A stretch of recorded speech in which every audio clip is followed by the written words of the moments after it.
Send a global alert. Ipakalat ito sa lahat ng world leaders. Kailangan nilang protektahan lahat ng citizens nila. Sige na, do it now. Anong status ng department? Ito po.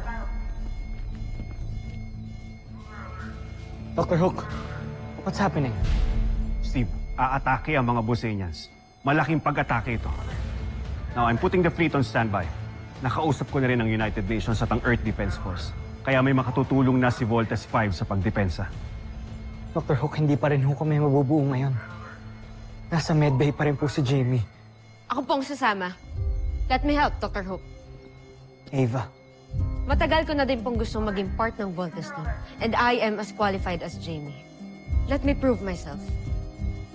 Kaya ko din pong depensahan ng planet Earth. Pero wala kang experience ilipad ang Voltlander. Ako ang sasama sa kanila, Ava. Jamie, baka hindi mo pa kaya. Magpahinga ka muna. Sige na. I'm alright.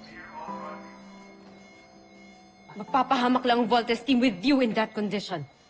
Kilala ko ang sarili ko. I'm ready for combat, Doctor. Jamie are still weak. Tama sila. No, Doctor. Wala pong weak na Robinson. Kilala ko rin po ang sarili ko at alam ko pong kaya ko pong lumaban. I trust you, Jamie. Sige na. Magpunta na kayo sa inyong launch conveyors.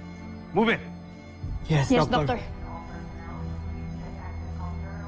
Dr. Hook, hahayaan niyo lang po ba si Jamie? Kahit ganyan ang kondisyon niya, makikipaglaban siya? Her heart is in good condition, pati na ang isip niya. So I don't see any reason para hindi siya makalaban. And besides, she's right.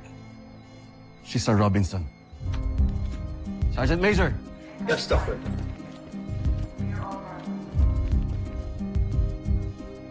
Dapat pala, tinulungan ko na lang.